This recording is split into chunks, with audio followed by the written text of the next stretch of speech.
Labas vakaras, gerbimieji futbolo mėgėjai. Baltijos televizija ir Tele3 šiandien jūs kviečia į Mažeikių miesto stadioną, kuriame Lietuvos taurės turnyro pusfinalio pirmasias rungtynes žais šių metų Lietuvos čempionas Mažeikių Romar ir Vilniaus EBSV Žalgiris šalies vicečempionas.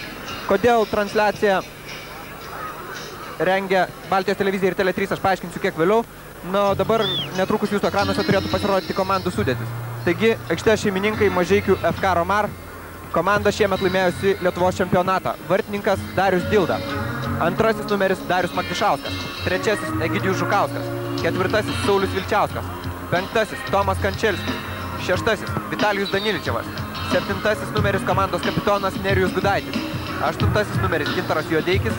Devintasis Rolandas Vaineikis. Dešimtasis Vidas Dončenka.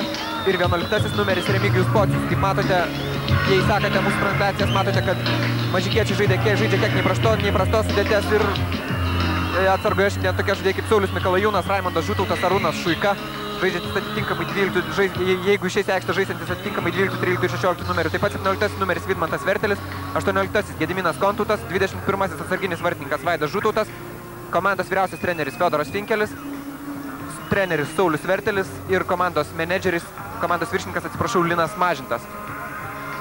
Taigi mažikiečių sudėtėje šiandien nėra Mikalajūno, nėra Šuikos, nėra Žutauto, vietoj jų žais Vilčiauskas, Daniličevas ir Juodeikis. Na ir Žalgirio EBSV sudėtis. Pirmasis numeris Darius Petyla, vartininkas. Antrasis numeris Tomas Žiukas, trečiasis Andrius Riubas, ketvirtasis Dainius Šuliauskas, penktasis Ramūnas Tonkus, šeštasis Donatas Vencevičius, septintasis Edgaras Jankauskas, aštuntasis Andrius Tereškinas, devintasis Aidas Preikšaitis, 10 numeris komandos kapitonas Aurelijus Karbalius ir 11 numeris Eimantas Poderis. Atsarginiai Žalgirio žaidėjai šiandien yra tokie: 12 numeris Valdas Urbanas, 13 Sergejus Novikovas, 14 Gintaras Rimkus, 15 Darius Maciulevičius, 16 vartininkas Kęstutis Kumža, beje, kurį laiką rungtyniavęs Mažeikiuose. Na ir komandos treneriai Benjaminas Zilkevičius, vyriausias Žalgirio komandos treneris Gintautas Kaledinskas jam padeda. Taigi, galbūt apie tai, kas šiemet įvyks Lietuvos taurės pusfinaliuose. Ketvirtfinaliai buvo sužaisti dar praėjusių metų rudenį ir tada paaiškėjo, kad dėl taurės kovos 4 stipriausios Lietuvos komandos. 4 stipriausios galima tvirtinti pagal šių metų nacionalinio čempionato rezultatus. Tai Mažeikių Romar, Vilniaus EBSV Žalgiris, kuriuos šiandien matote aikštėje. Taip pat Vilniaus Panerys ir Panevėžio Ekranas. Į tokias poras, tai yra Romar, Žalgiris ir Panerys. Ekranas komandą suskirstė burtai, kurie buvo ištraukti gegužės 30 dieną.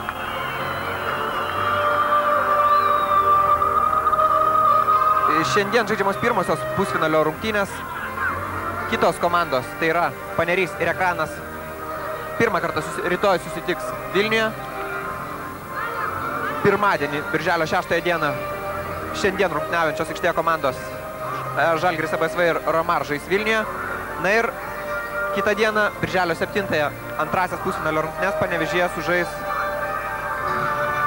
Ekranas Panerys. Lietuvos taurės laimėtojas ir antrosios vietos Europos taurių varžybose savininkas paaiškės birželio 12 dieną, kuomet bus sužaistas finalas.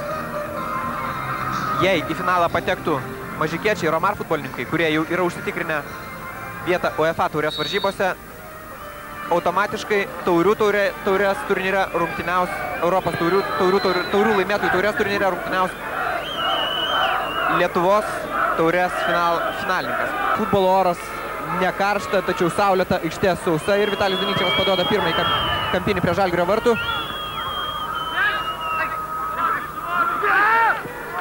Na ir dvikova ore. Kiek užsitęsė. Nerijus Gudaitis turėjo progą smūgiuoti pirmasis smūgis į vartus. Netiksliai smūgiavo. Žalgirio gretose Lietuvos čempionate rezultatyviausias buvo Darius Maciulevičius, kurio šiandien aikštėje nėra. Jis atsarginis Andrius Tereškinas su kamuoliu. Žalgirio EBSV ir Lietuvos rinktinės gynėjas atiduoda kamuolį į baudos aikštelę ir pirmasis žalgiriečių smūgis į vartus. Darius Dilda meta kamuolį Tomui Kančelskiui ir dar viena Romar ataka prasideda.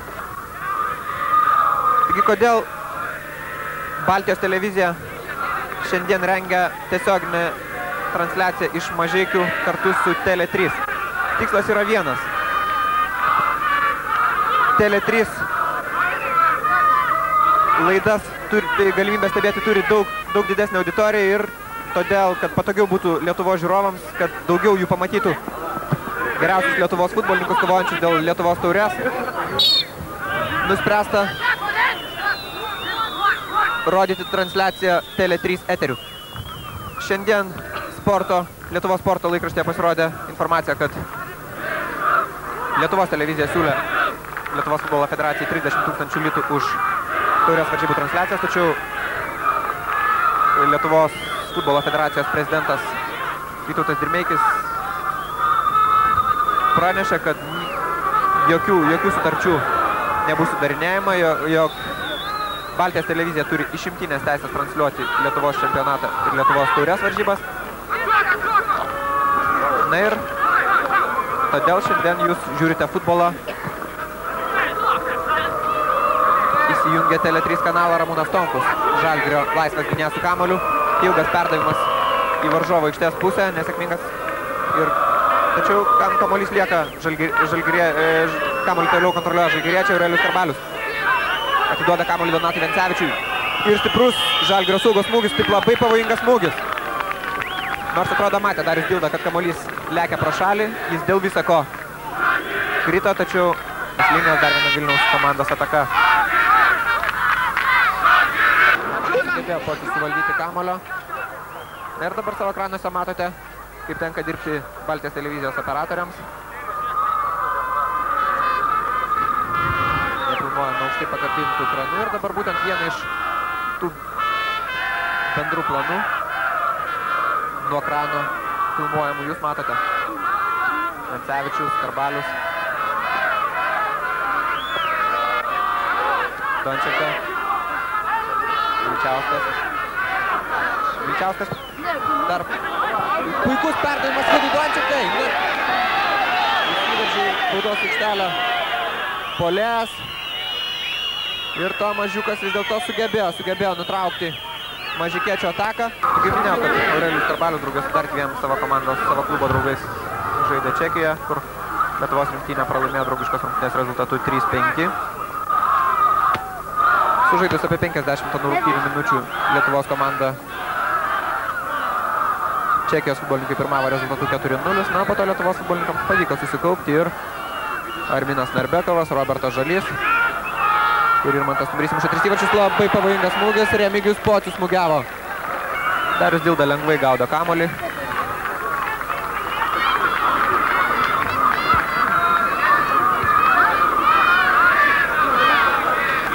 Nerijus Gudaitis.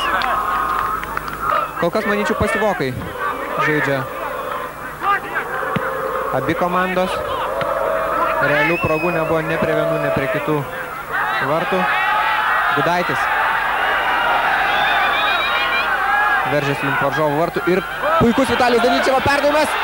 Rolandas Vaineikis ir įvartis 1-0. Mažeikių Ramar futbolininkai pirmieji pelno įvartį suklėjus Vilniaus Žalgirio gynėjams. Ir po puikaus Vitalijus Danilyčevo perdavimo iš kairiojo krašto pasižymėjo Rolandas Vaineikis 1-0.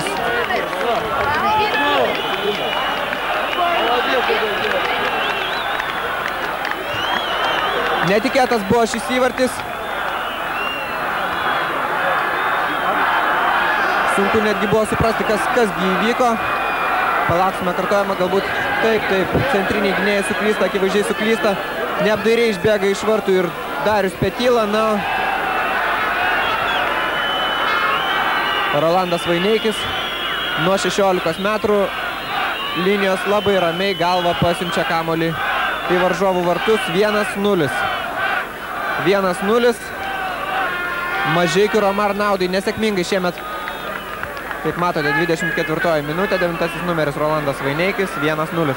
Nesėkmingai šiemet Žalgiriui klostosi rungtynės su varžovais iš Mažeikių. Gildai jau 30 metų.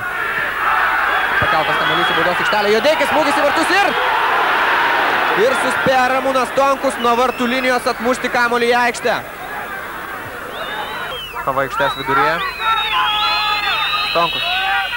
Laisvas žalgiriečių gynėjas veržiasi pirmyn ir gana pavojingai.